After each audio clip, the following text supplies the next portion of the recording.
بسم اللہ الرحمن الرحیم۔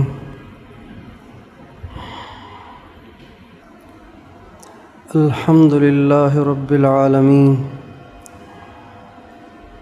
والصلاة والسلام علی سید الانبیاء والمرسلین، وعلی آلہ واصحابہ اجمعین، اما بعد، فاعوذ باللہ من الشیطان الرجیم، بسم اللہ الرحمن الرحیم۔ ومن یوق شح نفسہ فأولئک هم المفلحون۔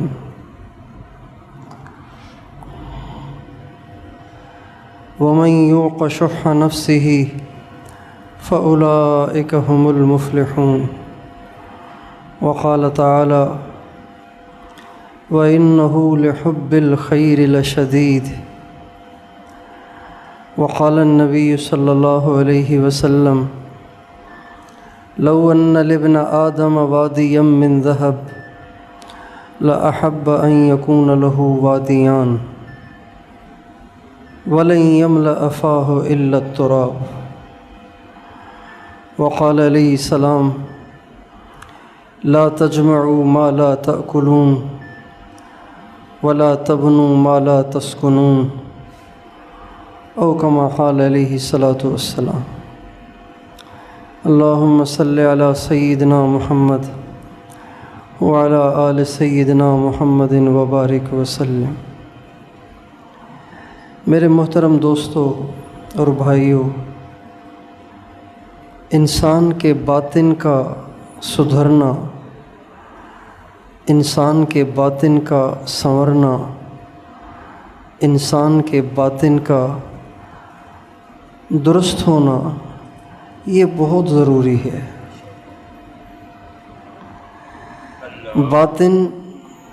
باطن اگر بنا ہوا ہو تو تھوڑی سی نیکی بھی بہت ہے، باطن اگر بگڑا ہوا ہو تو بہت ساری نیکیاں بھی کچھ نہیں ہیں، زیرو ہیں۔ حضرت معاذ بن جبل رضی اللہ تعالی عنہ یمن جا رہے تھے۔ آپ علیہ السلام سے کہا: یا رسول اللہ، کوئی نصیحت تو فرما دیں، کوئی نصیحت فرما دیں۔ آپ نے فرمایا: معاذ، اخلص العمل یکفیک القلیل۔ معاذ، عمل صحیح جذبے سے کرنا، چاہے تھوڑا ہی کرو، وہ کافی ہے۔ معاذ، عمل کو صحیح جذبے سے کرنا، اخلاص سے کرنا، صحیح جذبے سے کرنا، یکفیک القلیل۔ تو اگر تھوڑا بھی ہوگا تو کوئی حرج نہیں۔ اللہ تعالیٰ کے ہاں عمل کا کم ہونا اتنا برا نہیں ہے جتنا عمل کا خراب ہونا برا ہے۔ تو باطن کا درست ہونا، باطن کا بننا، اندر کا سنورنا، یہ بہت ضروری ہے۔ اور چونکہ اندر کی خرابیاں نظر نہیں آتی، اس لیے انسان اس کو صحیح کرنے کی کوشش بھی نہیں کرتا۔ باہر کی خرابیاں نظر آتی ہیں، اس لیے انسان اس کو صحیح کرنے کے لیے فکر مند ہوتا ہے۔ اس کی مثال بالکل آسان ہے کہ بنیان پہ لگا ہوا داغ انسان کو اتنا پریشان نہیں کرتا، بنیان ہے، چھپا ہوا ہے، لیکن کرتے پہ لگا ہوا داغ پریشان کرتا ہے کہ بس جلدی کپڑے بدلوں، عجیب سا لگ رہا ہے۔ بنیان پہ لگا ہوا داغ انسان کو اتنا پریشان نہیں کرتا، اس کو دھونے میں، اس کو صاف کرنے میں انسان اتنی جلدی نہیں کرتا، اس لیے کہ اندر ہے، نظر تھوڑی آ رہا ہے، لیکن کرتے پہ لگا ہوا، دامن پہ لگا ہوا جو داغ ہوتا ہے، ماتھے پہ لگا ہوا جو داغ ہوتا ہے، اس کو انسان جلدی صاف کرنے کی کوشش کرتا ہے، اس لیے کہ نظر آ رہا ہے۔ تو بالکل باطن کی خرابی اسی طرح ہے کہ انسان اپنے باطن کی خرابیوں کو درست کرنے کی کوشش اور فکر نہیں کرتا، اس لیے کہ وہ چھپی ہوئی ہوتی ہے۔ حسد چھپا ہوا ہے، کسی کو کیا پتہ اس کو حسد ہے، کسی کو کیا پتہ یہ تکبر میں مبتلا ہے، کسی کو کیا پتہ یہ دکھاوے کے لیے کر رہا ہے۔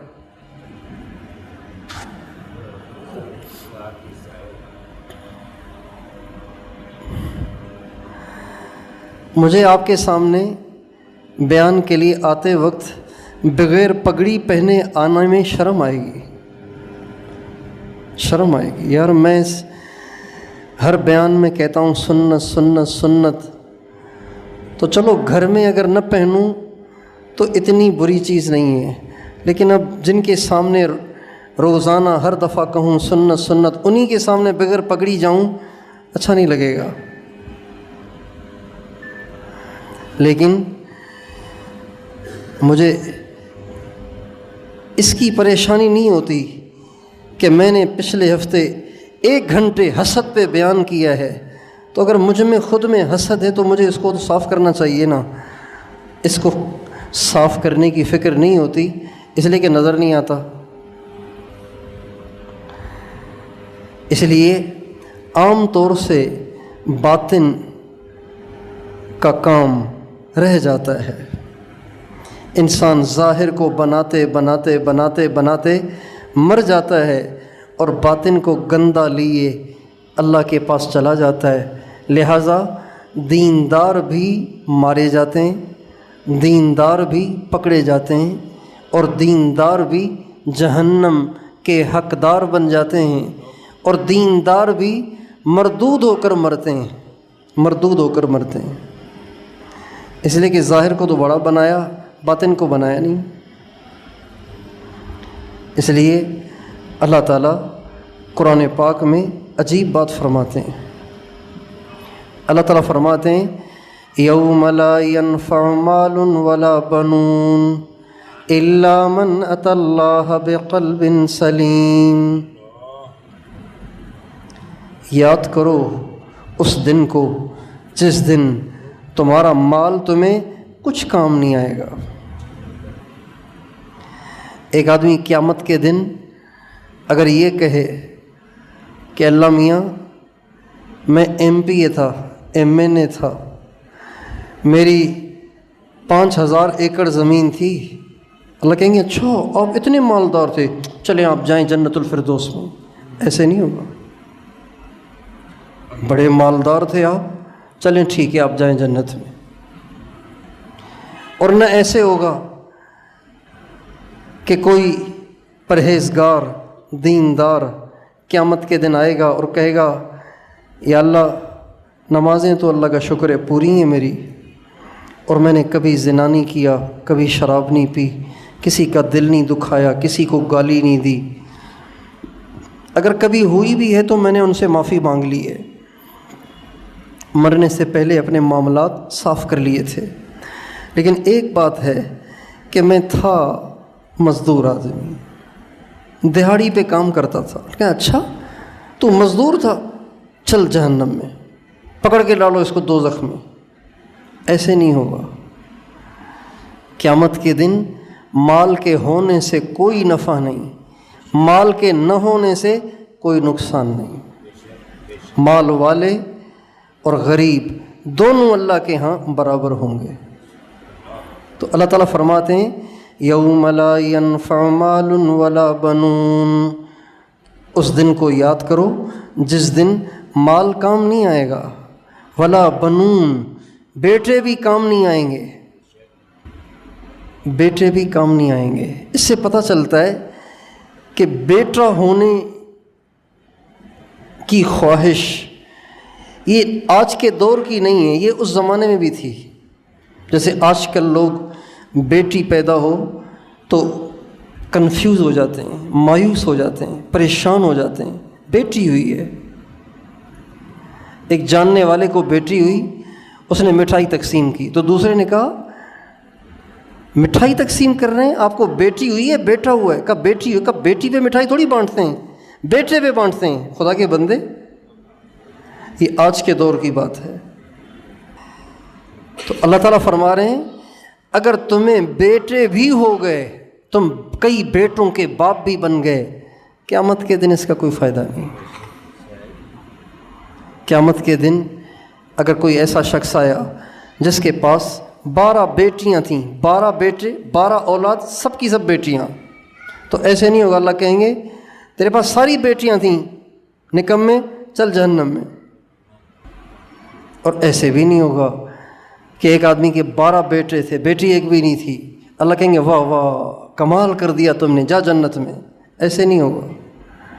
اللہ تعالیٰ فرماتے ہیں یوم لا ينفع مال ولا بنون، مال کا ہونا نہ ہونا قیامت کے دن برابر ہوگا، بیٹوں کا ہونا نہ ہونا قیامت کے دن برابر ہوگا۔ تو آخر فیصلہ کس پہ ہوگا؟ اللہ تعالیٰ فرماتے ہیں الا من اتى اللہ بقلب سلیم، فیصلہ اس پہ ہوگا کہ دل میں کیا ہے۔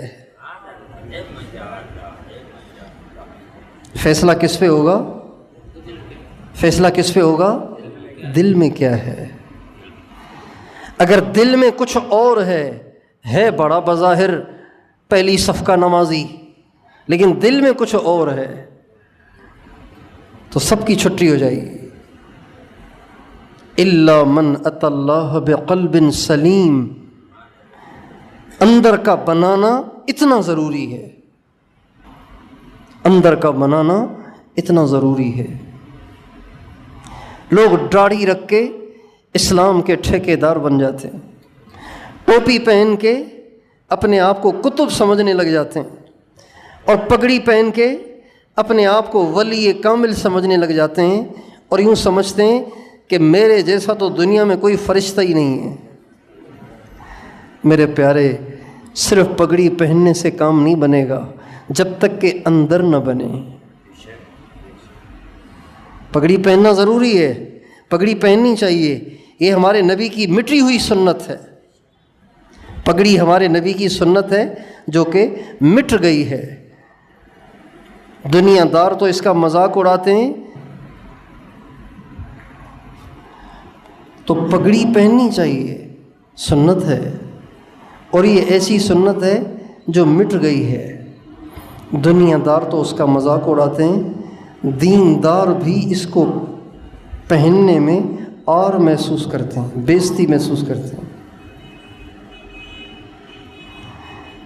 یہ سنت ہے جس کو زندہ کرنا چاہیے، اور یہی وہ سنت ہے جس کو زندہ کرنے میں 100 شہیدوں کا ثواب ہے۔ کتنے شہیدوں کا ثواب ملے گا؟ 100 شہیدوں کا۔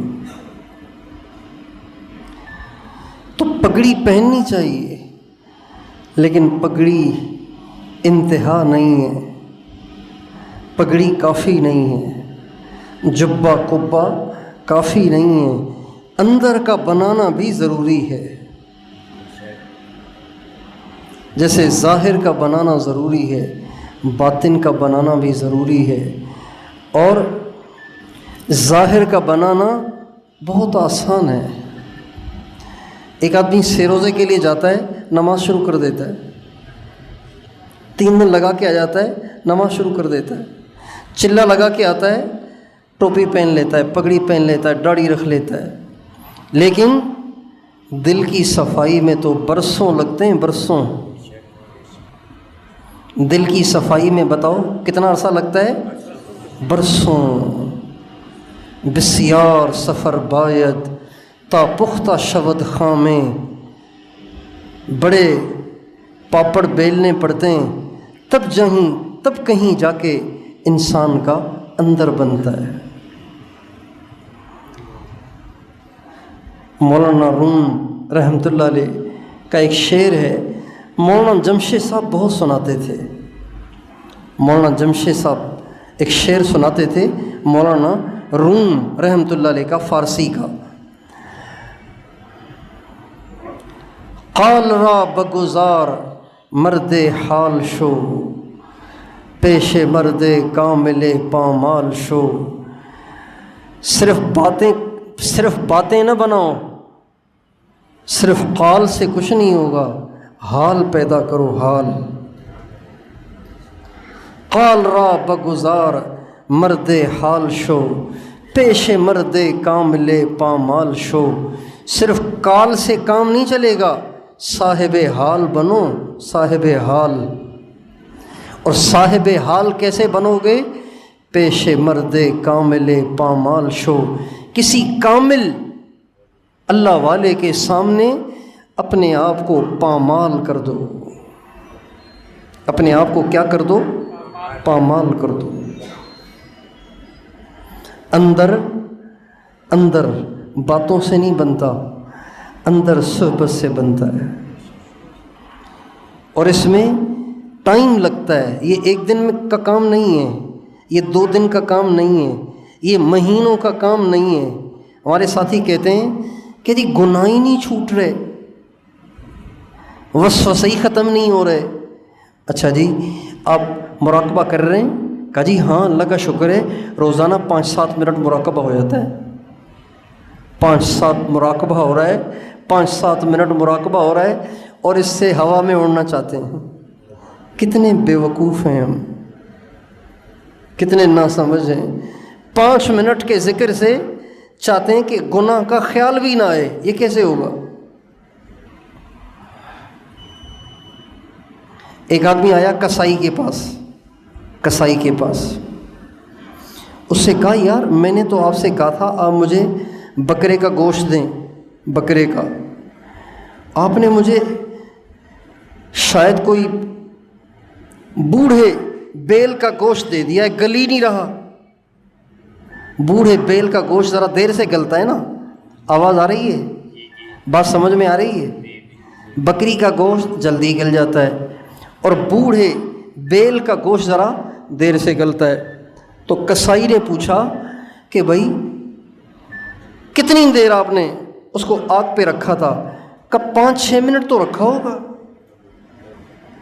تو بتائیے وہ کسائی اس گاہک کو رکھ کے ایک لگائے گا کہ نہیں لگائے گا؟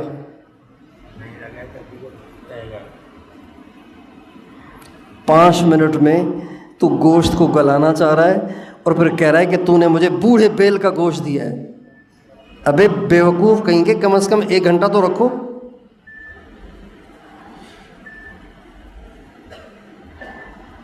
تو بھائیوں اندر کا بنانا بڑا ضروری ہے، اور اندر بغیر برس ہا برس کی محنتوں کے نہیں بنتا، اور جب تک اندر نہیں بنے گا تب تک کام نہیں چلے گا،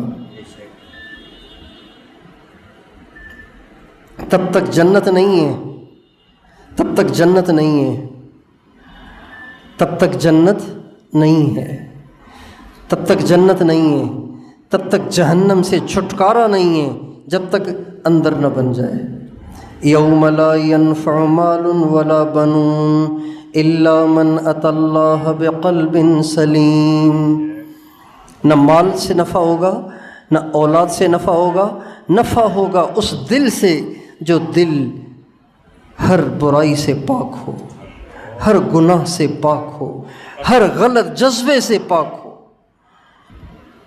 تو پچھلے سے پچھلے ہفتے تکبر اور دکھاوے، ریا کی بات کی تھی۔ یہ 2 بیماریاں ہیں اندر کی۔ اور پچھلے ہفتے حسد کی بات کی تھی۔ حسد بھی اندر کی بیماری ہے، اندر کی بیماری۔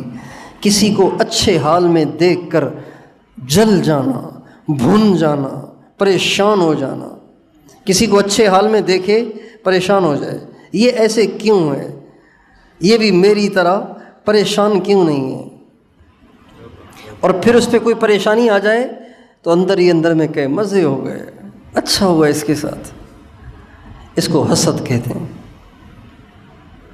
یہ بھی بیماری ہے، اور یہ بہت بڑی بیماری ہے۔ آپ علیہ السلام کا ارشاد میں نے پچھلے ہفتے سنایا تھا، لیس منی ذو حسد ولا نمیمت ولا کہانت ولا انا منہ۔ حسد والا نہ مجھ سے ہے نہ میں اس سے ہوں، نہ اس کا میرے سے واسطہ ہے نہ میرا اس سے واسطہ ہے، یعنی نہ وہ میرا امتی نہ میں اس کا نبی۔ کتنا بڑا جرم ہو گیا، کتنا بڑا گناہ ہو گیا۔ آج عالم بھی مبتلا ہیں، طالب علم بھی مبتلا ہیں، دین کا کام کرنے والے بھی اس میں مبتلا ہیں، نمازی بھی اس میں مبتلا ہیں، حاجی بھی اس میں مبتلا ہیں، عمرہ کرنے والے بھی اس میں مبتلا ہیں، ذکر کرنے والے بھی اس میں مبتلا ہیں، یہاں تک کہ پیر بنے ہوئے مشائخ بھی اس میں مبتلا ہیں۔ اس کے مرید زیادہ کیوں ہیں، میرے تھوڑے کیوں ہیں؟ اس کے پاس زیادہ مرید کیوں جاتے ہیں، میرے پاس تھوڑے مرید کیوں آتے ہیں؟ پیروں میں حسد، علماء میں حسد، طلباء میں حسد، تبلیغ والوں میں حسد، مجاہدین میں حسد، دکانداروں میں حسد، بھائیوں میں حسد، بہنوں میں حسد، ماں باپ اور بچوں میں حسد، استاد اور شاگرد میں حسد۔ کیا مصیبت ہے!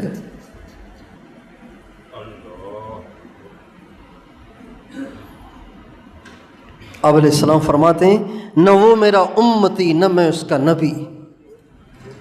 کتنی خطرے کی بات ہے، کتنی خطرے کی بات ہے، کتنی بڑی دھمکی ہے یہ۔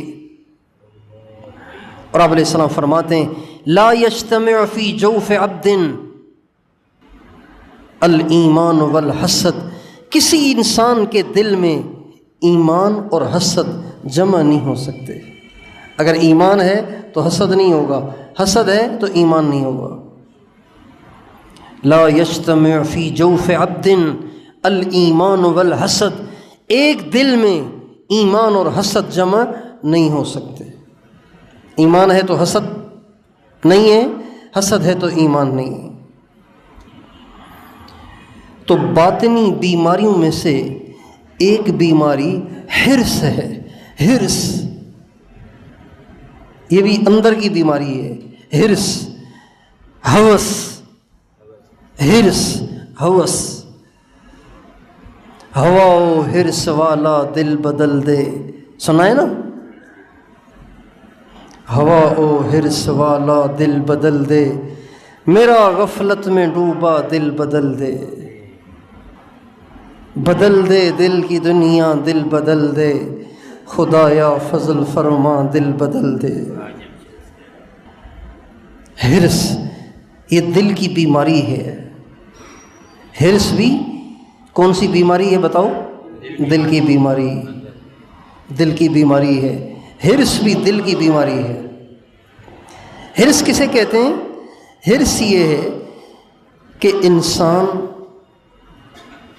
اللہ پاک کی تقسیم پر راضی نہ رہے، بلکہ چاہے کہ اور پیٹ ہی نہ بھرے۔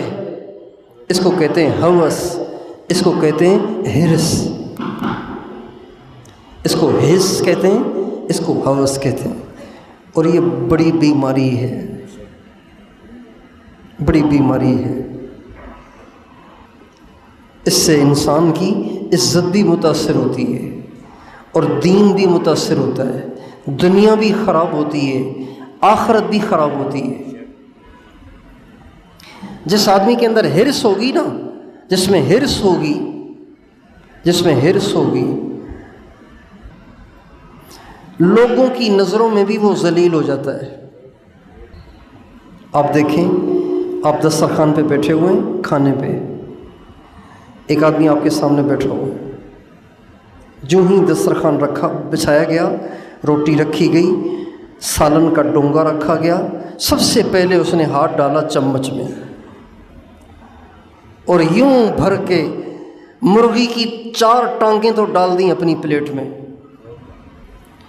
اور پاس ہی ایک اور ڈونگا ہے، اس میں چھوٹے کا گوشت ہے، اس میں ایک نلی تھی، وہ بھی نلی بھی اٹھا کے ڈال دی اپنی پلیٹ میں، اور یوں پلیٹ کو بھر کے اب کھا رہا ہے۔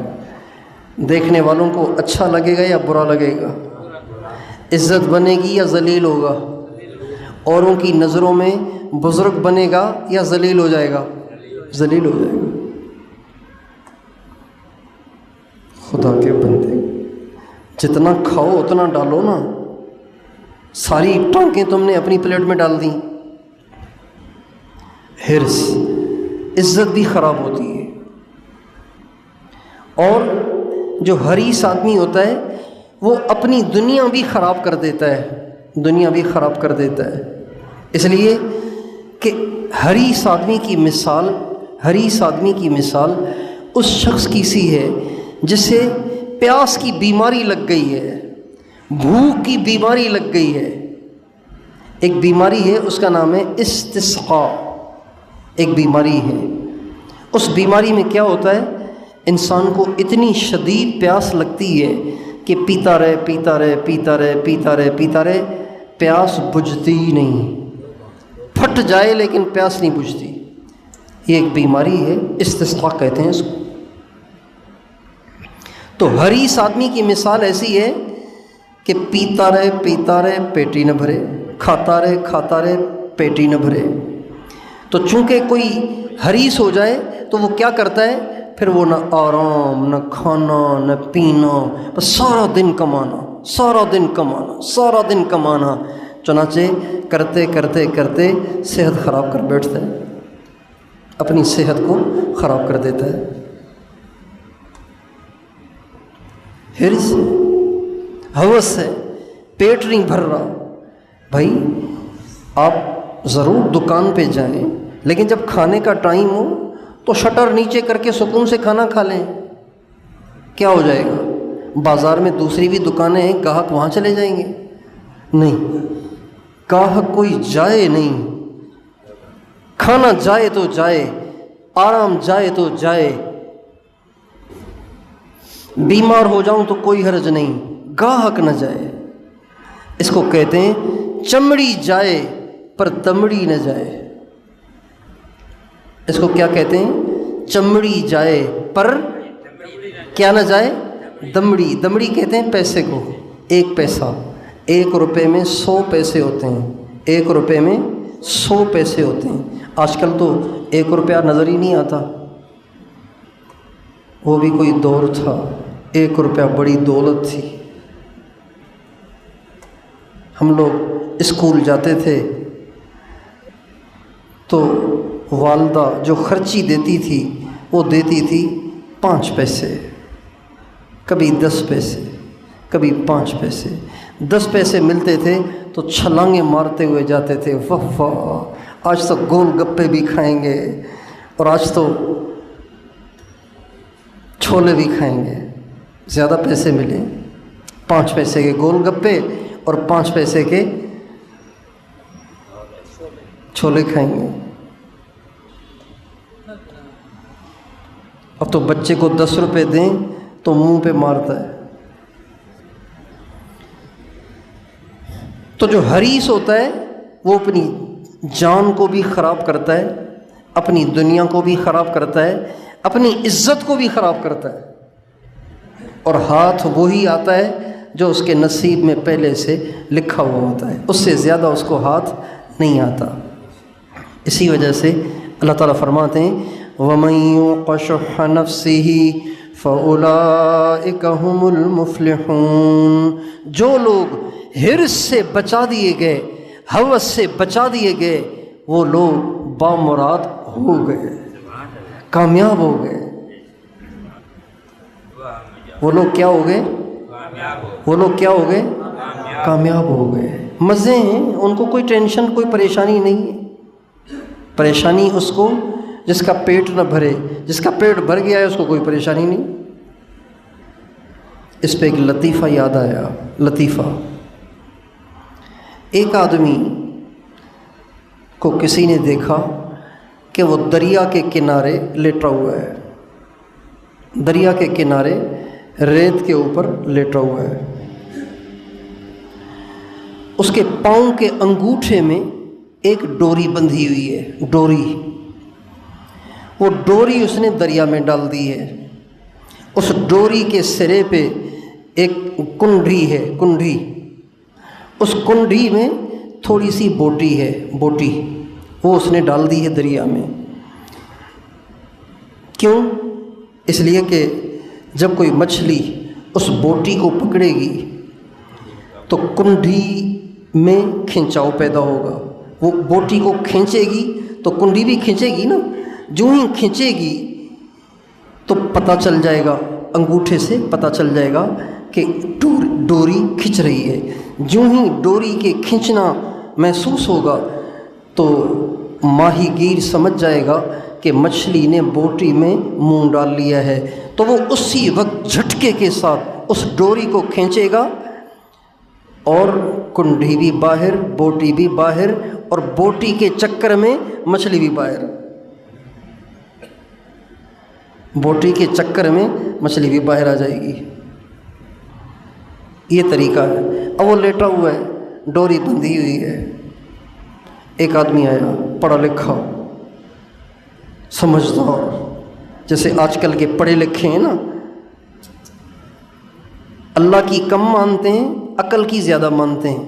اللہ کی کم مانتے ہیں، عقل کی زیادہ مانتے ہیں. تو ایسا کوئی پڑھا لکھا جینٹل مین وہ آیا اس کے پاس. کہا کیا کر رہے ہو؟ کہا مچھلی پکڑ رہا ہوں. کہا کتنی پکڑ لیتے ہو؟ کہا بس ایک دو پکڑ لیتا ہوں، ایک دو پکڑ لیتا ہوں. کہا کیا کرتے ہو؟ کہا پھر کھاتا ہوں، کھا لیتا ہوں. کہا زیادہ کیوں نہیں پکڑتے؟ کہا کیا کروں گا، میری ضرورت ہی ہے دو، ایک یا دو مچھلی، زیادہ پکڑ کے کیا کروں گا؟ کہا اللہ کے بندے زیادہ پکڑ کے پھر بیچ لینا. کہا بیچ کے کیا کروں گا؟ کہا پیسے ملیں گے. کہا پیسے کو کیا کروں گا؟ کہا پیسے جمع کرنا، اور جمع کر کے پھر ایک چھوٹی سی کشتی لے لینا. کہا پھر کیا ہوگا؟ کہا ابھی تو تم یہاں بیٹھے بیٹھے پکڑ رہے ہو، پھر تم ذرا آگے جا کے پکڑ لینا. کہا پھر کیا ہوگا؟ کہا زیادہ مچھلیاں آ جائیں گی. کہا پھر کیا ہوگا؟ کیا بیچو گے پھر پیسے آئیں گے؟ کہا ان پیسوں کا کیا کروں گا؟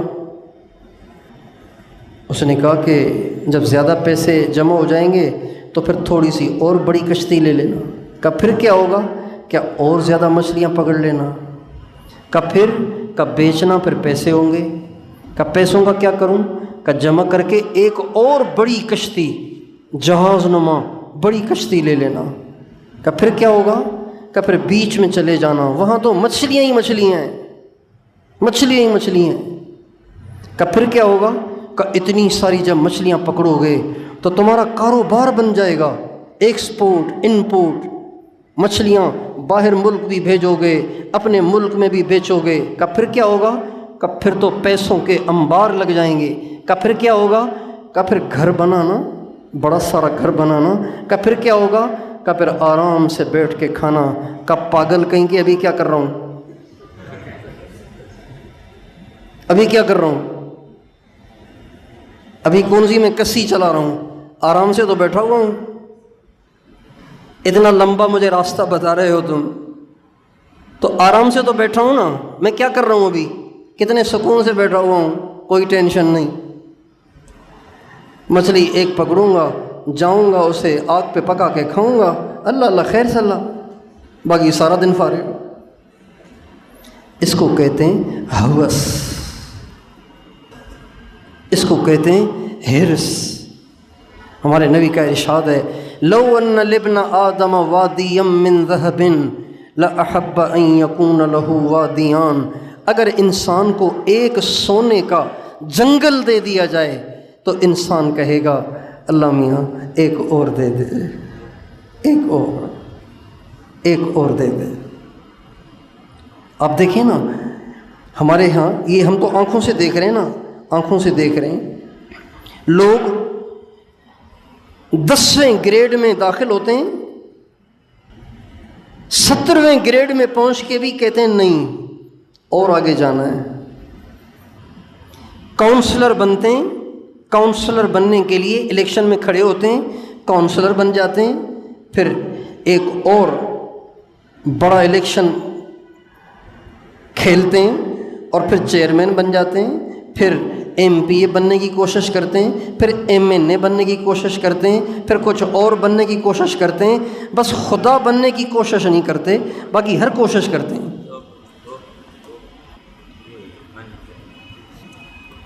آپ دیکھ لیجئے یہ جتنے حکمران ہیں یا نہیں ہیں، جو حکمران ہیں یا جو حکمران بننے کے خواہش مند ہیں، یہ سب بیچارے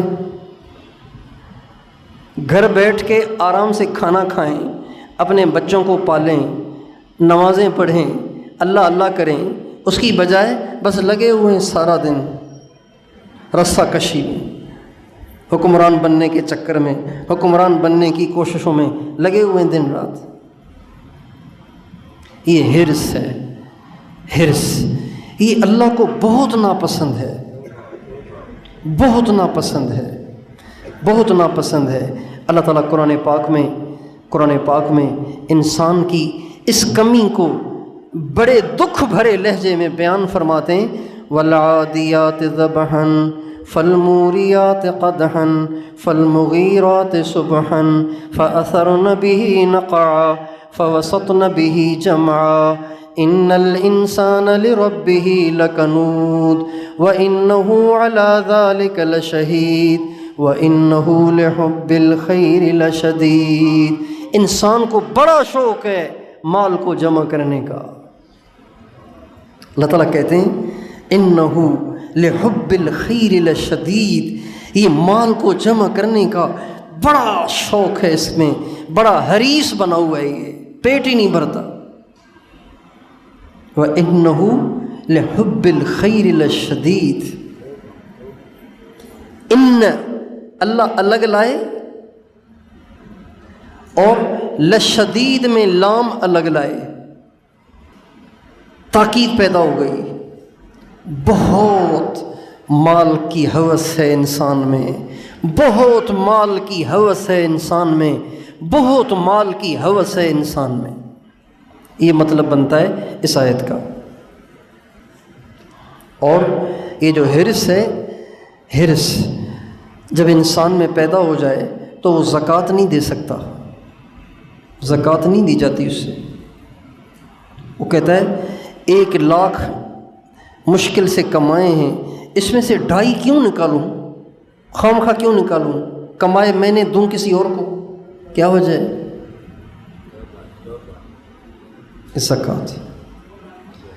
حریص کے لیے زکوٰۃ مشکل ہے، حریص کے لیے صدقہ مشکل ہے، حریص کے لیے خیرات مشکل ہے، حریص کے لیے غریبوں کی مدد کرنا مشکل، حریص کے لیے یتیموں کی مدد کرنا مشکل، حریص کے لیے بیواؤں کی مدد کرنا مشکل ہے۔ اور حرص کا دوسرا نقصان یہ ہوتا ہے، ایک تو فرائض میں رکاوٹ بن جاتی ہے، حرص فرائض کے پورا کرنے میں رکاوٹ بن جاتی ہے، اور حرص کا دوسرا نقصان یہ ہے کہ حریص آدمی پھر حلال پہ اکتفا نہیں کرتا، وہ کہتا ہے مال آنا چاہیے چاہے حرام طریقے سے ہی ہو، لہٰذا رشوت لے گا جو کہ حرام ہے، سود کھائے گا حرام ہے، ناپ تول میں کمی کرے گا حرام ہے۔ دیکھیں ایک آدمی دکاندار ہے، چینی بیچ رہا ہے، اب گاہک آیا، بھئی مجھے 1 کلو چینی چاہیے، اب اس نے چینی تولی، چٹکی سی چینی کم ڈال رہا ہے، چٹکی سی چینی، بھئی چٹکی جو چینی آپ نے بچائی ہے، اس سے آپ کون سا کارخانہ بنائیں گے، کون سا بنگلہ بنائیں گے، کیوں کم کر رہے ہیں؟ حرص ہے۔ کیا حرص ہے؟ ایک گاہک سے 1 چٹکی بچے گی، 100 گاہکوں سے 100 چٹکیاں بنے گی، تو یہ تو 3-4 کلو بن جائے گی، 100 چٹکیاں یعنی 2.5-3 کلو، تو 2.5-3 کلو تو بڑی چیز ہے۔ حرص، حریص آدمی ناپ تول میں کمی کرے گا، حریص آدمی کاروبار کرتے ہوئے جھوٹی قسمیں کھائے گا، حریص آدمی 1 نمبر بتائے گا 2 نمبر بیچے گا، حریص آدمی جو ہوگا وہ کسی سے مخلص نہیں ہوگا، کسی سے مخلص نہیں ہوگا۔ جہاں 2-4 پیسے آتا ہوا نظر آئے گا اس کا جگری یار بن جائے گا، اور جہاں کچھ آتا ہوا نظر نہیں آئے گا تو سگے بھائیوں سے بھی منہ موڑ لے گا۔ حریص آدمی کی مثال کتے کی سی ہے۔ حریص آدمی کی مثال بتاؤ کس کی سی ہے؟ کتے کی سی۔ مشائخ نے لکھا ہے کہ جب انسان کسی بھی روحانی مرض میں مبتلا ہوتا ہے تو اندرونی طور پر اس کی شکل اس جانور جیسی بن جاتی ہے۔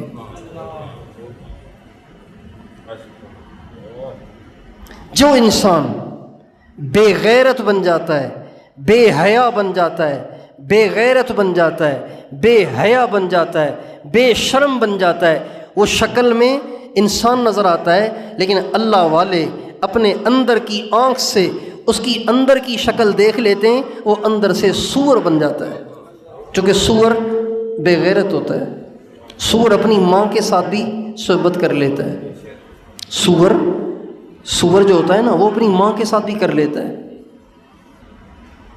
جو بے غیرت ہوتا ہے، بے شرم ہوتا ہے، بدکار ہوتا ہے، زانی ہوتا ہے، وہ شکل میں انسان ہوتا ہے، لیکن اللہ والے جب اس کو اندر کی نظر سے دیکھتے ہیں تو وہ اندر ہی اندر میں سور بن چکا ہوتا ہے۔ اور جو انسان چالاک ہوتا ہے نا، چالاک 2 نمبر قسم کا آدمی، فراڈیا، وہ اندر ہی اندر سے بندر بن جاتا ہے۔ کیا بن جاتا ہے؟ وہ چاہے انسان کہتا رہے لیکن اللہ والے دیکھ لیتے ہیں کہ یہ بندر ہے۔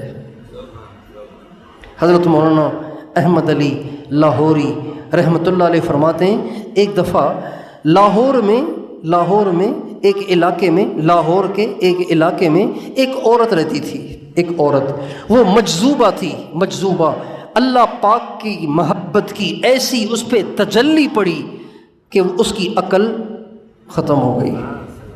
جیسے کسی بڑے حادثے سے انسان پاگل ہو جاتا ہے نا، دنیاوی حادثہ پیش آئے تو انسان کا دماغ فیل ہو جائے، اس کو کہتے ہیں پاگل۔ اللہ پاک کی تجلی پڑھنے سے اگر کسی کی عقل چلی جائے تو اس کو پاگل نہیں کہتے، اس کو مجذوب کہتے ہیں۔ اس کو کیا کہتے ہیں بتاؤ؟ مجذوب۔ تو لاہور کے ایک علاقے میں ایک عورت رہتی تھی، اس پہ اللہ پاک کی محبت کی ایسی زوردار تجلی پڑی کہ اس بیچاری کی عقل چلی گئی، اور وہ عام طور سے ننگی رہا کرتی تھی، کپڑے نہیں پہنتی تھی اللہ والی۔ تو ایک دفعہ حضرت مولانا احمد علی لاہوری رحمۃ اللہ علیہ کا اس طرف سے کہیں گزر ہوا، جب وہاں سے گزرے تو اس عورت نے فوراً ادھر ادھر سے کپڑے لے کے اپنے جسم کو چھپا لیا۔ حضرت لاہوری کو لوگوں نے کہا، حضرت یہ تو ہمیشہ ننگی رہتی ہے، آج آپ کو دیکھ کے اس نے کپڑے پہن لیے، چادر اوڑھ لی۔ حضرت لاہوری اس کے پاس گئے اور فرمایا، کیا بات ہے، آپ ہمیشہ تو ننگی رہتی ہیں، آج آپ نے کپڑے پہن لیے؟ تو وہ کہنے لگی، کوئی انسان یہاں نظر ہی نہیں آتا، آج پہلا انسان آپ نظر آئے ہیں، اس لیے میں نے چاہا کہ کپڑے پہن لوں۔ انسان کوئی نظر ہی نہیں آتا، کوئی گدھا ہے۔ حضرت لاہوری فرماتے ہیں، اس عورت کے یہ کہتے ہی، اس عورت کے اس کہنے میں وہ اثر تھا کہ وہ اثر مجھ پہ بھی ہو گیا۔ کہتے ہیں ان کے کہتے، اس عورت کے کہتے ہی جب میں نے دائیں بائیں نظر دوڑائی تو کوئی مجھے خنزیر نظر آ رہا تھا، کوئی کتا نظر آ رہا تھا، کوئی اور جانور نظر آ رہا تھا، کوئی بچھو نظر آ رہا تھا، کوئی سانپ نظر آ رہا تھا، کوئی سور نظر آ رہا تھا۔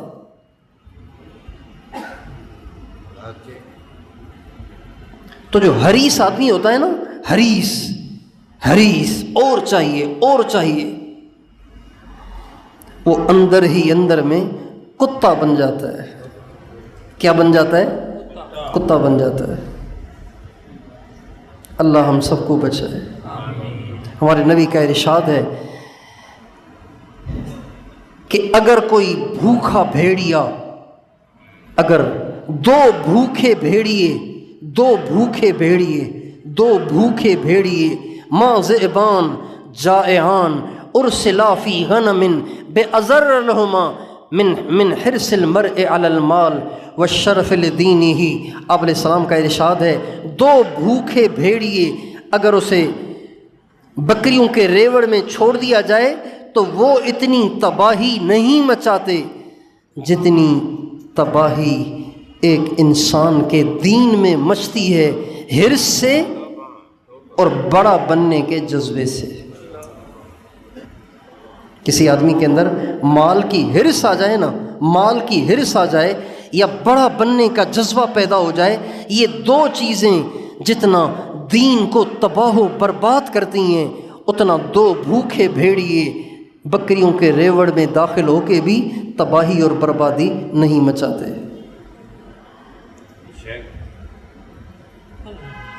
حرص اتنا بڑا دین کا نقصان کر دیتی ہے۔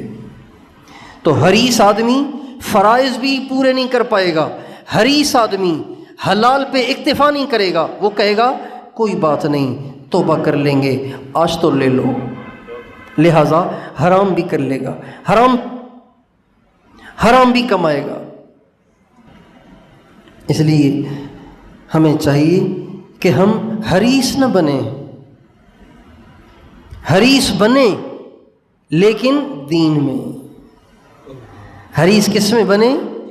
ہمارے نبی کے بارے میں اللہ تعالیٰ فرماتے ہیں لَقَدْ جَاءَكُمْ رَسُولٌ مِّنْ أَنفُسِكُمْ عَزِيزٌ عَلَيْهِ مَا عَنِتُّمْ حَرِيصٌ عَلَيْكُمْ بِالْمُؤْمِنِينَ رَءُوفٌ رَحِيمٌ۔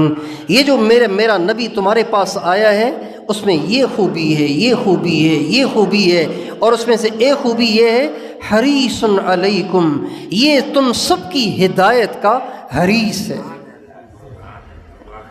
سارا مکہ مسلمان ہو جائے تب بھی اس کا پیٹ نہیں بھرتا، یہ کہتا ہے اور بھی مسلمان ہو۔ سارا عرب ہو جائے اس کا پیٹ پھر بھی نہیں بھرتا، یہ کہتا ہے عجم بھی ہو جائے۔ سارا عجم بھی ہو جائے یہ کہتا ہے نہیں، قیامت تک کے آنے والے سارے انسان مسلمان ہو جائیں۔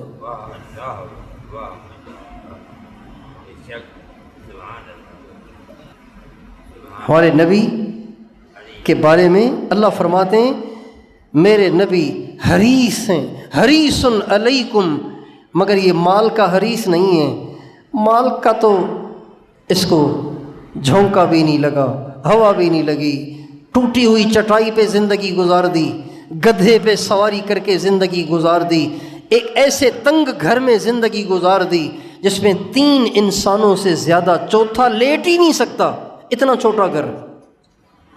ہمارے نبی کا گھر اتنا چھوٹا جس میں اگر انسان لیٹے تو 3 آدمی لیٹ سکتے ہیں، چوتھا لیٹ ہی نہیں سکتا، اتنا چھوٹا گھر۔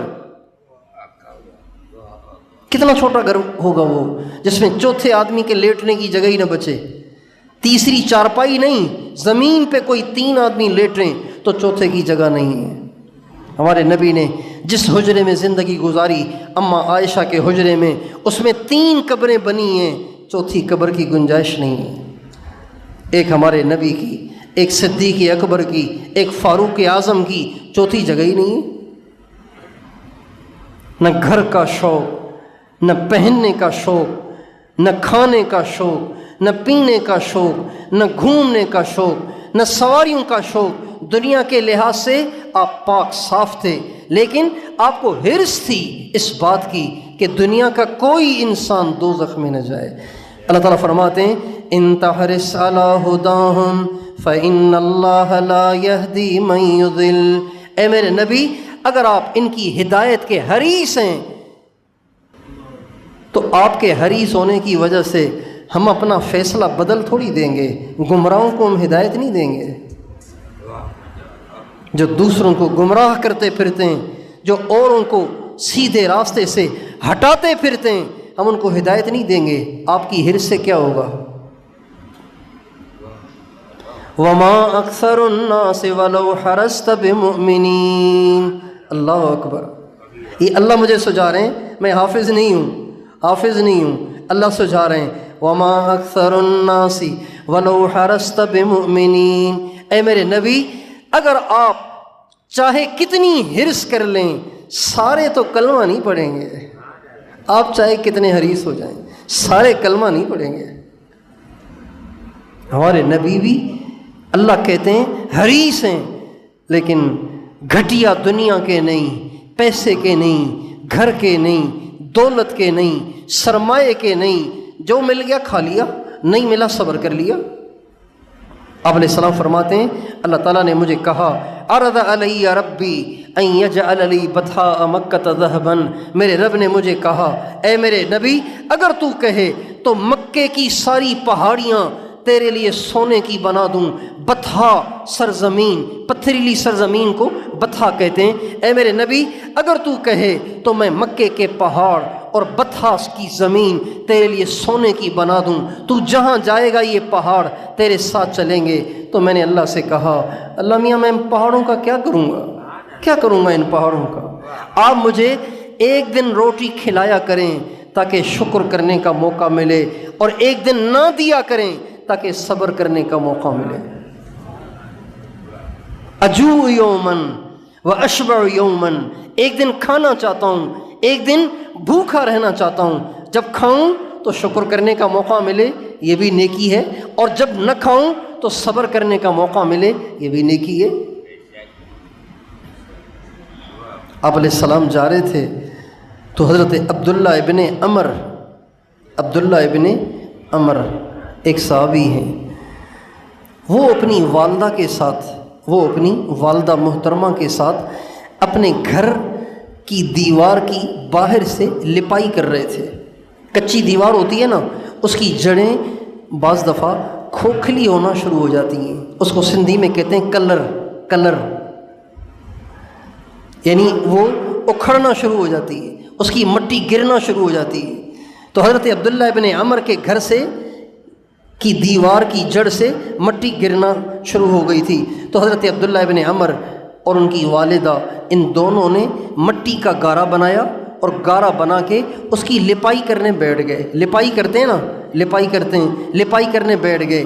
اللہ کی شان، آپ علیہ السلام کا وہاں سے گزر ہوا، آپ نے دیکھا کہ عبداللہ اور اس کی والدہ دونوں گارا بنا کے گھر کی دیوار کی لپائی کر رہے ہیں۔ آپ نے فرمایا عبداللہ کیا ہو گیا؟ کہا جی یا رسول اللہ دیوار کمزور ہو رہی ہے۔ تو میری امی نے کہا کہ عبداللہ آؤ مل کے اس کی لپائی کر لیں، تم لپائی کر رہے ہیں۔ آپ نے فرمایا عبداللہ لعل الامر اعجل من ذلك، عبداللہ تیرے لیے یہ کمزور دیوار ہی کافی ہے، تجھے اس دیوار کو مضبوط کرنے کی بجائے آخرت کی تیاری میں اوقات کو لگانا چاہیے، اس لیے کہ ہو سکتا ہے کہ اس دیوار کے گرنے سے پہلے تیری موت آ جائے۔ لعل الامر اعجل من ذلك، شاید موت اس دیوار کے گرنے سے پہلے آ جائے۔ تو اگر تیری موت پہلے آ جائے گی تو تمہیں موت کی تیاری کرنی چاہیے۔ دیوار جب گرے گی تو بنانے والے بنا لیں گے، اگلوں کی فکر تم کیوں کر رہے ہو؟ ایک قبیلہ ہمارے نبی کے پاس آیا مسلمان ہونے کے لیے، ایک قبیلہ آیا ہمارے نبی کے پاس مسلمان ہونے کے لیے، تو آپ علیہ السلام سے انہوں نے کہا ہمیں کوئی نصیحت فرمائیں۔ آپ نے فرمایا لا تجمعوا ما لا تأکلون، جو کھانا نہیں ہے اس کو جمع نہ کیا کرو، جو کھانا نہیں ہے اس کو جمع نہ کیا کرو۔ ولا تبنوا ما لا تسکنون، اور جس میں رہنا نہیں ہے اس کو بنانے میں اپنی جان مت لگاؤ، پیسہ مت لگاؤ۔ لا تجمعوا ما لا تأکلون ولا تبنوا ما لا تسکنون، جو کھانا نہیں ہے اس کو جمع نہ کرو، کھا لیا ہے بانٹ دو، اللہ اور دے گا۔ جتنے گھر میں رہنا ہے اتنا بناؤ، بڑے بڑے گھر کیوں بناتے ہو بھائی؟ ایک آدمی نے فون پہ بتایا اللہ کا شکر ہے ابھی ہمیں 2 ایکڑ پہ ایک گھر ملا ہے، ایسا گھر ملا ہے جو 2 ایکڑ پر بنا ہوا ہے، 2 ایکڑ پر، یا پتہ نہیں 4 ایکڑ پر بتایا، 4 ایکڑ پر گھر بنا ہوا ہے۔ پتہ نہیں اس میں انہوں نے ریس لگانی ہے، پتہ نہیں کیا کرنا ہے گھر میں۔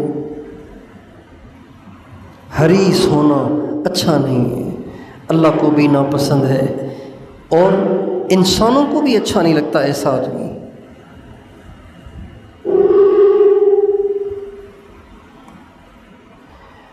اللہ تعالیٰ نے ضرورت کا دیا ہے بس ٹھیک ہے، اور یہ تو جہنم ہے۔ اب علیہ السلام کا ارشاد ہے، لو ان لابن آدم وادیا من ذہب لاحب ان یکون له وادیان، اگر آدم کے بیٹے کو ایک سونے کا جنگل مل جائے تو کہے گا ایک اور۔ پھر آپ نے فرمایا ولن یملأ فاہ الا التراب، آدم کے بیٹے کا گھر تو قبر کی مٹی میں ہی جا کے بھرے گا، اس سے پہلے نہیں بھرے گا۔ اور یہ تو جہنم کی صفت ہے۔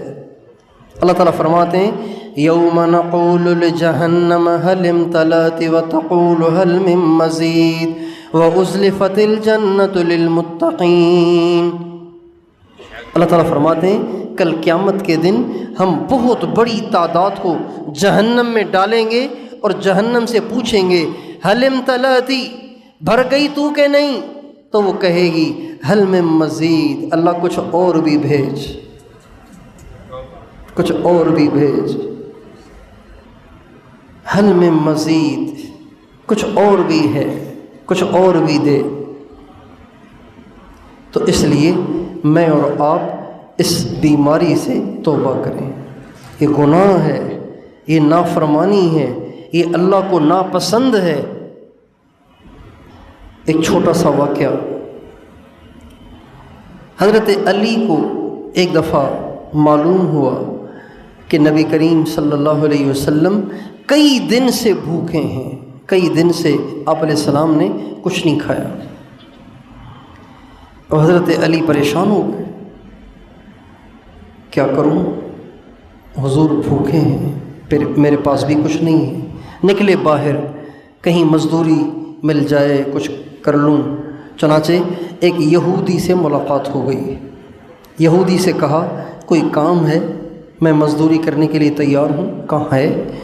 یہ کھجوروں کے درخت ہیں، یہ کنواں ہے، اس سے ڈول بھر بھر کے ان درختوں کو پانی دینا ہے، ایک ڈول بھرو گے ایک کھجور ملے گی، ایک ڈول بھرو گے کتنی کھجوریں ملیں گی؟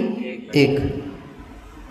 حضرت علی نے پانی کھینچنا شروع کیا، ایک ڈول، دوسرا ڈول، تیسرا ڈول، چوتھا ڈول، پانچواں ڈول، 20-25 ڈول نکال لیے، مٹھی بھر کھجوریں مل گئیں، مٹھی بھر کھجوریں مل گئیں۔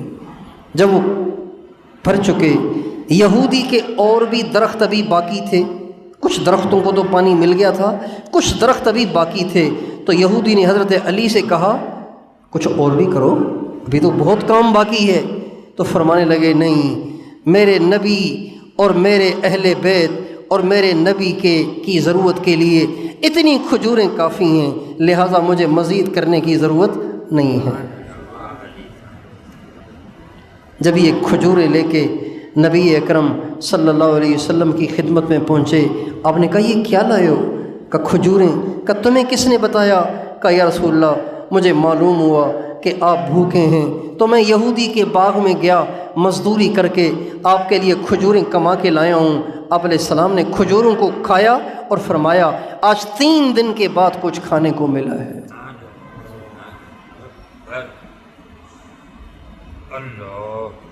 ہرس ہوتی تو کہتے اچھا چلے میں یہ چھوڑ کے دوبارہ آتا ہوں۔ حریص نہیں ہونا چاہیے۔ اچھا جو لوگ حریص ہوتے ہیں نا، جو لوگ حریص ہوتے ہیں، جن کا پیٹ نہیں بھرتا، وہ ایسی ایسی چوٹیں کھاتے ہیں، ایسی ایسی چوٹیں لگتی ہیں ان کو کہ اگلی پچھلی برابر ہو جاتی ہے۔ جو لوگ حریص ہوتے ہیں اللہ تعالیٰ کی طرف سے ایسی ان کی پٹائی ہوتی ہے، ایسی ان کو چوٹیں پڑتی ہیں کہ اگلی پچھلی برابر ہو جاتی ہے۔ یہ بھی یہ بھی یہ بھی یہ بھی یہ بھی اور زیادہ اور زیادہ اور زیادہ، یوں کرتے کرتے اچانک کوئی ایسا اللہ پاک کی طرف سے حال آ جاتا ہے کہ اب تک جتنا کیا تھا وہ سب گیا۔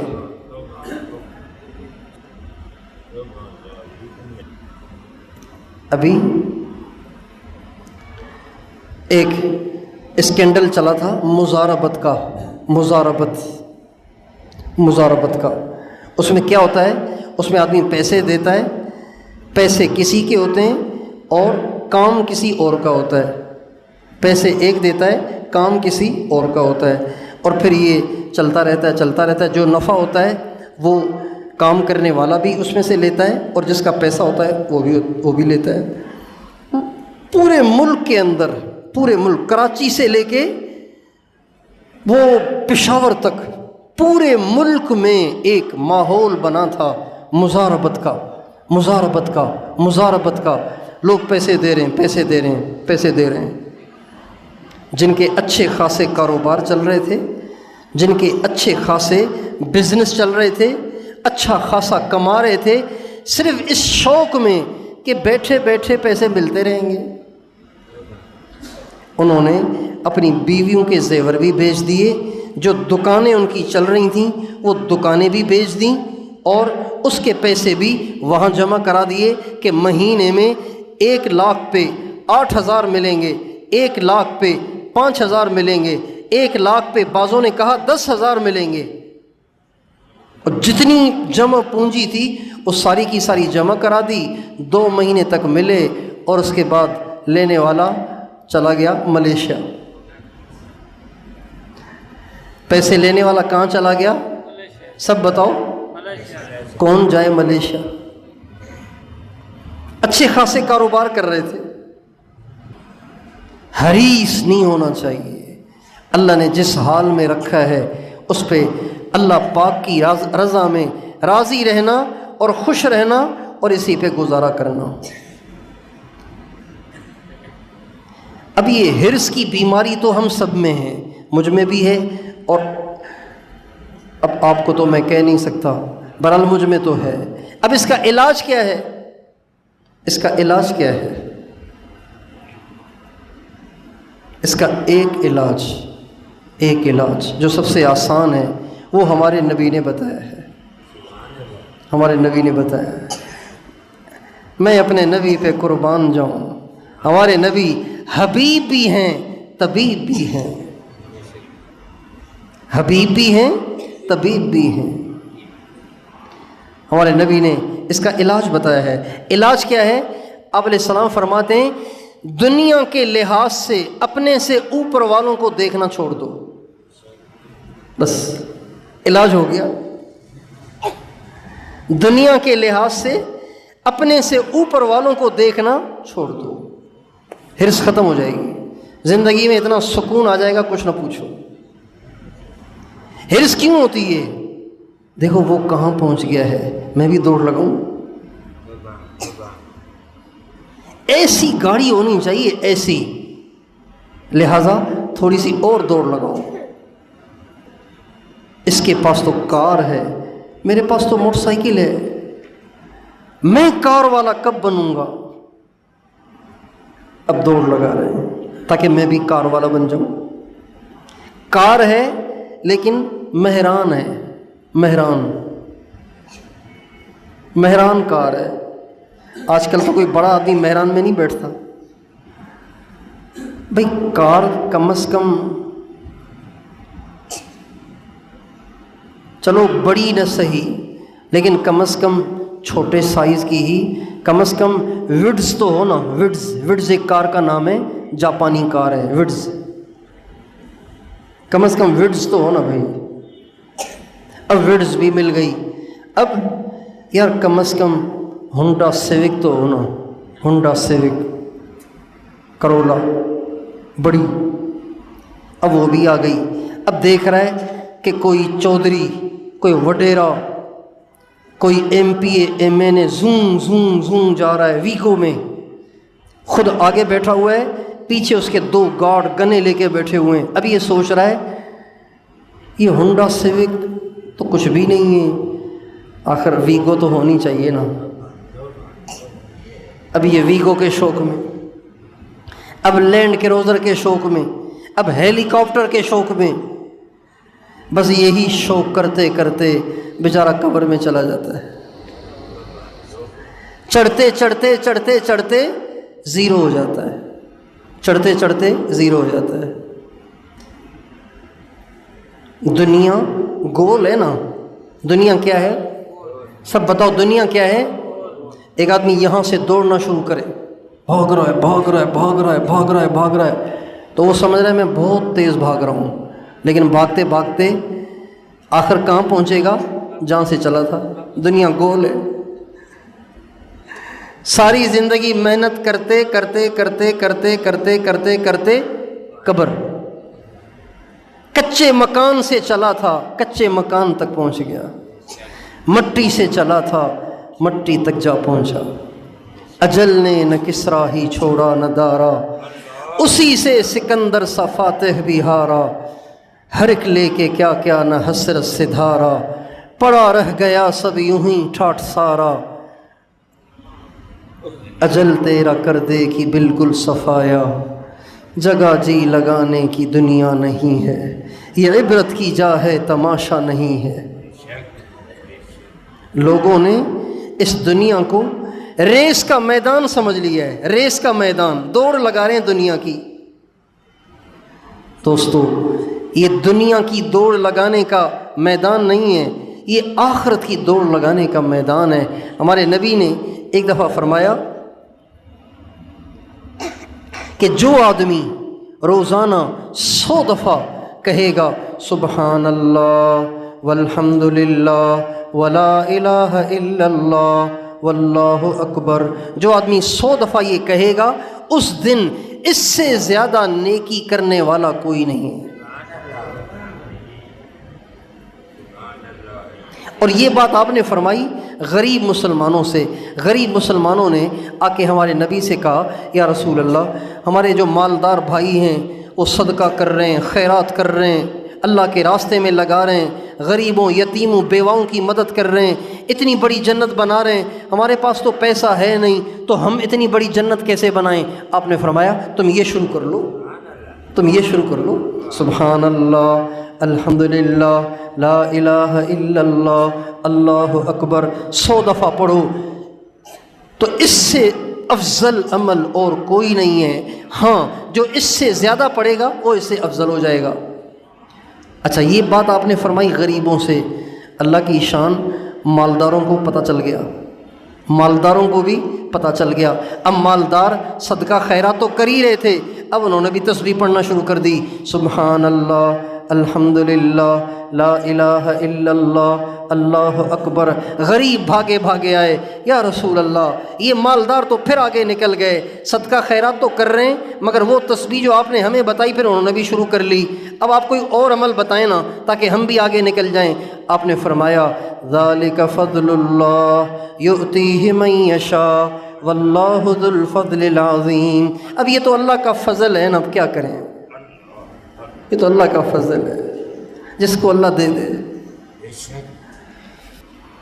اب حضرات صحابہ کرام میں بھی دوڑ تھی لیکن اس کی تھی، ادھر دوڑ ہے دکان کی، دوڑ ہے پراپرٹی کی، دوڑ ہے پیسے کی، دوڑ ہے مال کی، کپڑوں کی، جوتوں کی، اور عورتوں میں دوڑ ہے بننے سنورنے کی،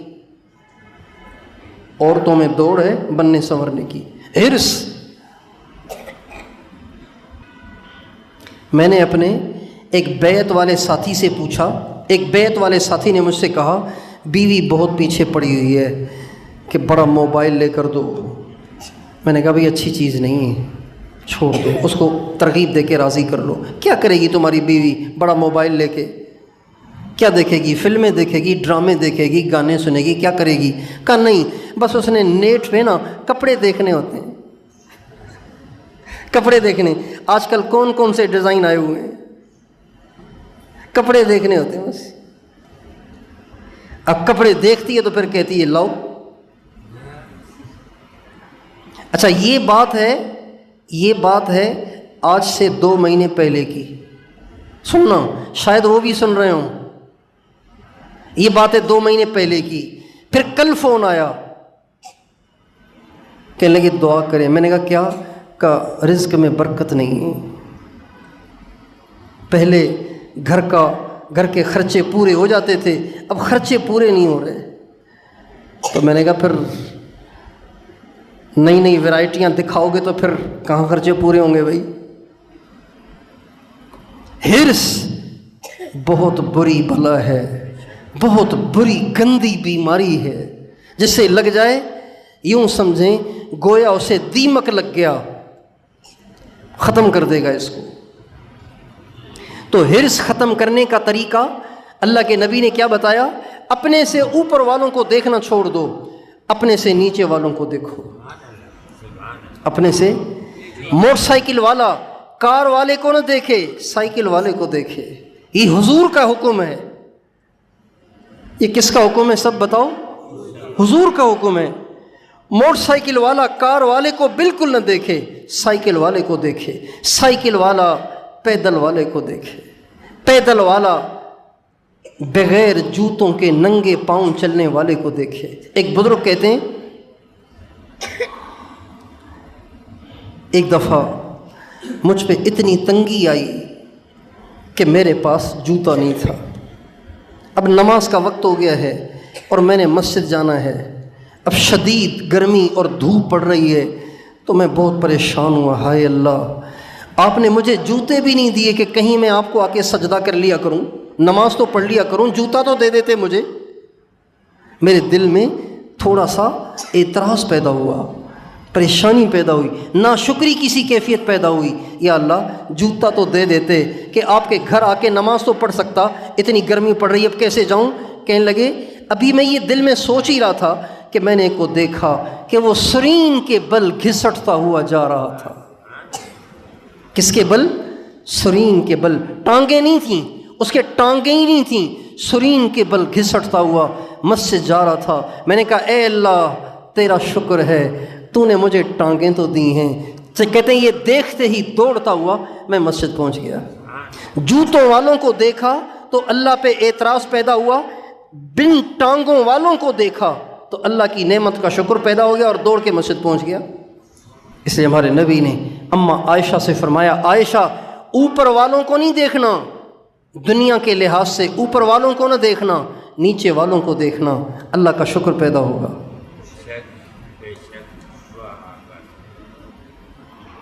مکان کی تنگی سے پریشان ہیں تو جھوپڑوں میں رہنے والوں کو دیکھو، طبیعت سیٹ ہو جائے گی، طبیعت سیٹ ہو جائے گی۔ یہ کتنی بارشیں، یہ جو پچھلے دنوں بارشیں ہوئیں، ان بارشوں میں کتنے لوگ تھے جو سڑکوں پہ چھپر بنا کے پڑے ہوئے تھے، ان میں مچھر اور ان میں مکھیاں اور ان میں بیماریاں اور ان میں وائرس اور ان میں بھوک اور ان میں پریشانی، اور کتنے خوش نصیب تھے کہ جو ان بارشوں میں بھی گھر کی چھتوں میں رات کو آرام سے سوتے تھے۔ اب بھی ہم کہیں گھر میں ٹائل ہی نہیں ہے، گھر میں ماربل ہی نہیں ہے، بتاؤ یہ ناشکری ہے کہ نہیں ہے؟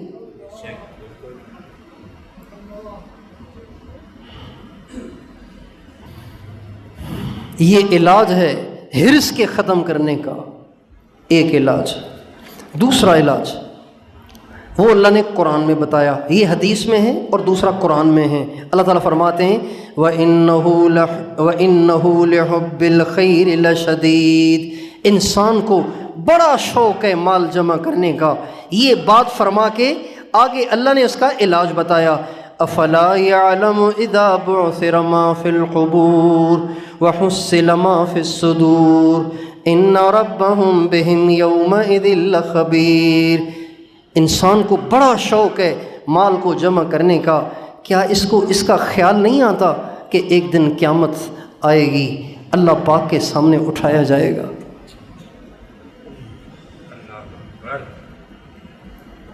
یہ علاج ہے، یہ علاج ہے۔ دل مال کی طرف مائل ہو تو آپ اپنے آپ سے کہیں ہمیشہ یہیں رہنا ہے کیا؟ مرنا نہیں ہے؟ ہمیشہ یہیں رہنا ہے کیا؟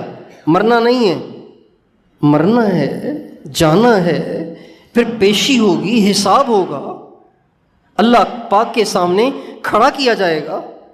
کن چکروں میں پڑے ہوئے ہو تم؟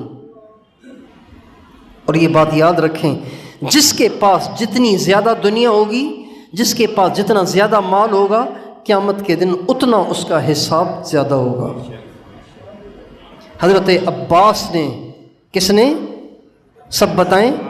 حضرت عباس نے حضرت عمر امیر المومنین سیدہ کہول اہل الجنتی ابو بکر و عمر، ہمارے نبی کا ارشاد ہے، صحیح حدیث ہے کہ جنت کے ادھیڑ عمر کے لوگوں کے سردار ابو بکر اور عمر ہوں گے، اور سیدہ شباب اہل الجنت الحسن والحسین، اور جنت کے جوانوں کے سردار حسن اور حسین ہوں گے۔ ادھیڑ عمر کے سردار، ادھیڑ عمر کے لوگوں کے سردار ابو بکر اور عمر ہوں گے، جوانوں کے سردار حسن اور حسین ہوں گے۔ اتنے بڑے آدمی، حضرت عباس کہتے ہیں میں نے حضرت عمر کو خواب میں دیکھا 1 سال کے بعد۔ کتنے عرصے کے بعد؟ کہتے ہیں مجھے بڑی خواہش تھی حضرت عمر کے انتقال کے بعد کہ اللہ مجھے حضرت عمر کی زیارت کرائے، کہ ان سے پوچھوں کہ عمر کیا ہوا آخرت میں۔ کہتے ہیں 1 سال کے بعد مجھے حضرت عمر کا دیدار ہوا خواب میں، تو میں نے پوچھا عمر کیا ہوا؟ کہ 1 سال سے حساب چل رہا تھا، ابھی فارغ ہوا ہوں، ابھی فارغ ہوا ہوں۔ کس کا حساب چل رہا تھا؟ جو سوکھے ٹکڑے کھاتا تھا، سوکھے ٹکڑے، تازہ روٹی نہیں کھاتے تھے، سوکھے ٹکڑے پانی میں بھگو دیتے تھے، صبح کو بھگوتے تھے اور شام کو کھاتے تھے، اور فرماتے تھے اگر دریائے دجلہ کے کنارے پہ کتا بھی پیاسا مر گیا تو پوچھ تو عمر سے ہوگی۔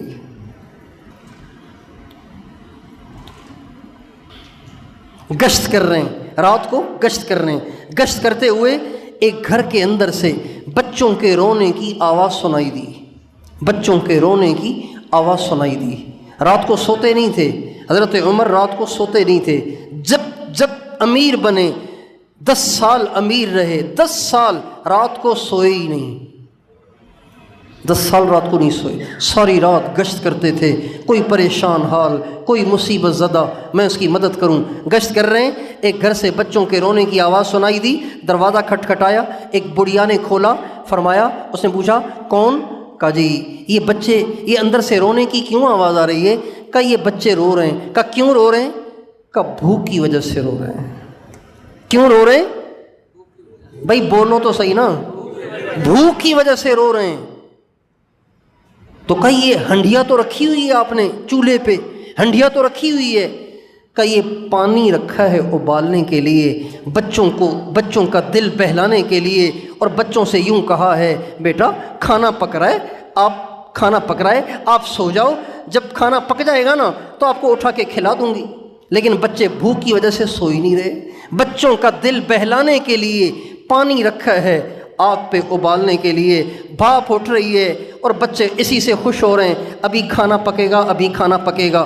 پھر وہ بڑھیا کہنے لگی ٹھیک ہے میرے بچے آج بھوک سے رو رہے ہیں، لیکن آخر قیامت بھی تو آئے گی، کل قیامت کا جب دن ہوگا تو میرا ہاتھ ہوگا، عمر کا گریبان ہوگا۔ اللہ پوچھے گا عمر سے کہ تیری پبلک میں ایک عورت کے بچے بھوکے تھے اور تو نے ان کی فکر ہی نہیں کی۔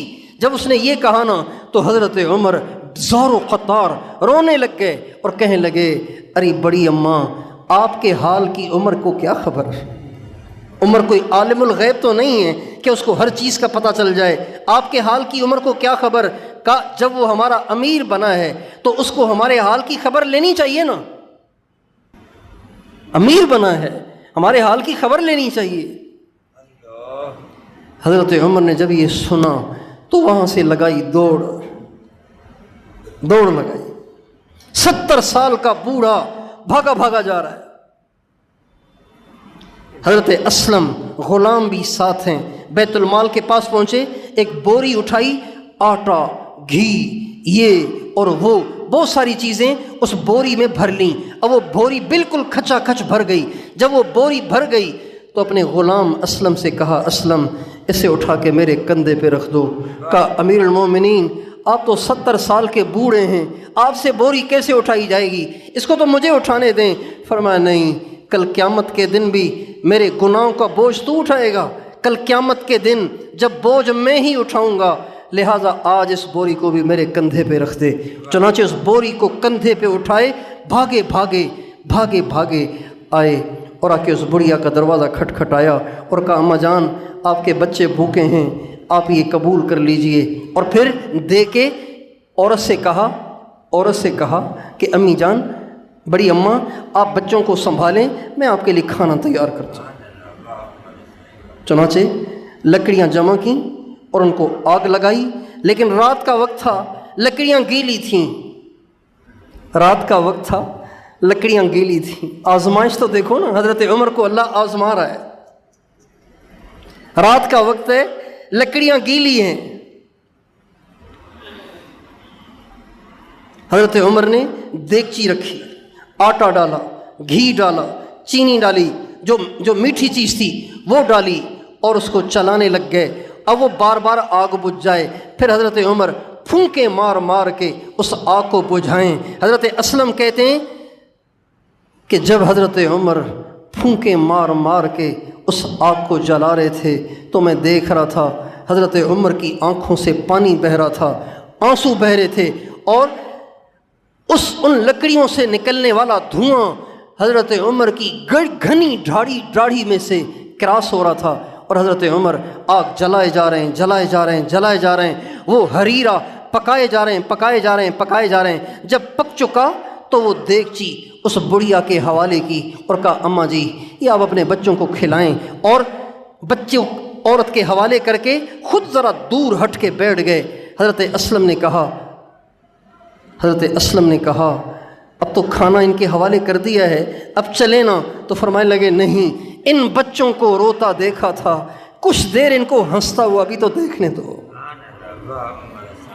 ان بچوں کو روتا ہوا دیکھا تھا، کچھ دیر ان کو ہنستا ہوا بھی تو دیکھنے دو نا۔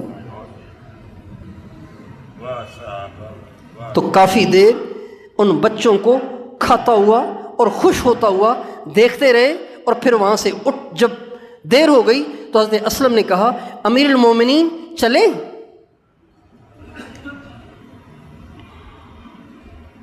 فرمایا ہاں چلو۔ جب جانے لگے نا تو اس عورت نے کہا بیٹا کاش عمر کی جگہ تو امیر ہوتا، کاش عمر کی جگہ تو امیر ہوتا، کتنا اچھا آدمی ہے تو، اتنے بڑے دکھ اور پریشانی اور تنگی میں تو اتنی رات گئے ہمیں کام آیا، اتنا سارا سامان ہمیں دیا، کھانا بھی پکا کے ہمیں کھلایا، تو تھا اس کا حقدار کہ مسلمانوں کا امیر بنتا۔ تو حضرت عمر فرمانے لگے اماں جی کل آپ جب امیر المومنین کے دربار میں آئیں گی نا تو انشاءاللہ مجھے بھی وہیں دیکھیں گی، مجھے بھی وہیں دیکھیں گی۔ اتنی پرمشقت زندگی گزارنے والے، اتنا غریبوں کا احساس کرنے والے، حضرت عباس سے کہتے ہیں 1 سال سے حساب دے رہا تھا، آج فارغ ہوا ہوں۔ تو بتائیے حریص آدمی اپنے لیے مسائل کھڑے کر رہا ہے کہ نہیں کر رہا؟ بتاؤ بھائی، جو حریص بنا ہوا ہے اور جس کا مال سے پیٹ ہی نہیں بھر رہا، اور آئے اور آئے اور آئے، تو وہ اپنے لیے گلاب کے پھول جمع کر رہا ہے یا اپنے لیے انگارے جمع کر رہا ہے؟ سب بتاؤ، کیا جمع کر رہا ہے؟ انگارے جمع کر رہا ہے۔ اس لیے حرص کا ایک علاج یہ بھی ہے کہ انسان سوچے افلا يعلم اذا بعثر ما في القبور وحصل ما في الصدور ان ربهم بهم يومئذ لخبير۔ وہ دن کیوں نہیں تمہیں یاد آتا؟ افلا يعلم، وہ دن تمہیں کیوں نہیں یاد آتا جب تمہیں قبروں سے اٹھایا جائے گا اور تمہیں اپنے مال کا حساب دینا پڑے گا۔ انسان اپنی موت کو سوچے، اپنی آخرت کو سوچے، تو پھر مال کمانے کا اور مال جمع کرنے کا اور دنیا جمع کرنے کا زیادہ شوق نہیں رہتا۔ یہ اس حرص کا دوسرا علاج ہے۔ یہ 2 علاج ہو گئے۔ تیسرا علاج یہ ہے کہ مال والوں کا انجام سوچے۔ کس کا انجام سوچے؟ مال والوں کا انجام سوچے۔ اللہ تعالیٰ فرماتے ہیں افلم یسیروا فی الارض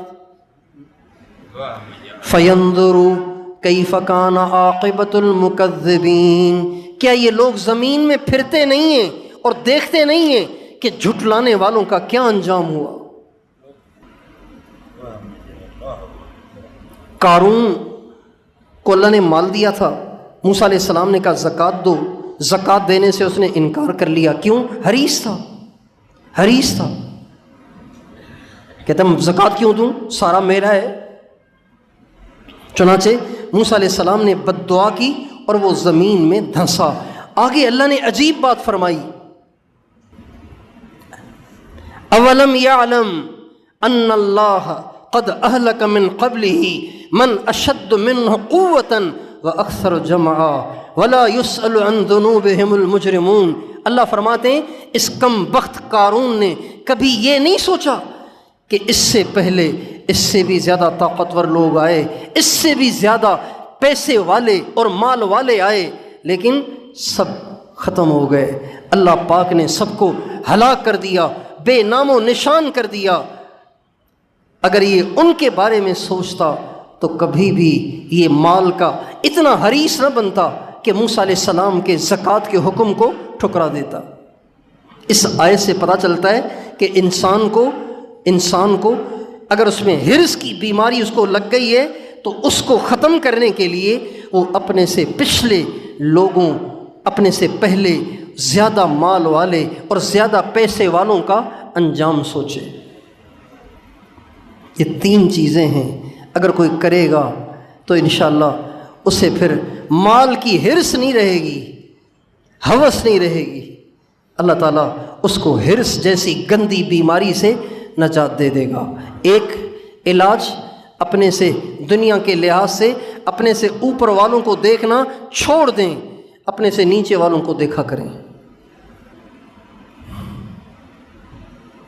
اور دوسرا موت کا مراقبہ کریں، موت کا مراقبہ، آخرت کا مراقبہ، قیامت کی پیشی کا مراقبہ کریں کہ مجھے پیش ہونا ہے، مجھے مرنا ہے، مجھے قبر میں جانا ہے، مجھے قیامت کے دن اللہ پاک کو حساب دینا ہے۔ کتنا جمع کروں گا؟ جتنا جمع کروں گا اتنا زیادہ حساب دینا پڑے گا۔ اور تیسرا اس کا علاج کہ اپنے سے زیادہ مال گزرے ہوئے مال والوں کے انجام کو سوچے۔ اللہ تعالیٰ مجھے اور آپ کو اس حرص جیسی بیماری سے چھٹکارا اور نجات عطا فرمائے۔ تو ان تینوں علاجوں کو اختیار کریں گے۔ جس کے پاس ضرورت کے کپڑے ہیں وہ اگلے کپڑوں کی فکر نہ کرے، جس کے پاس ضرورت کے جوتے ہیں وہ اگلے جوتوں کی فکر نہ کرے، جس کے پاس ضرورت کا گھر ہے وہ اس سے زیادہ گھر کی فکر نہ کرے، جس کے پاس گزارے کا کاروبار ہے وہ اس سے زیادہ کاروبار کی ٹینشن نہ لے، ہر جگہ ٹانگ نہ پھنسائے، ورنہ پھر ایسی ٹانگ پھنسے گی کہ نکالنا مشکل ہو جائے گی۔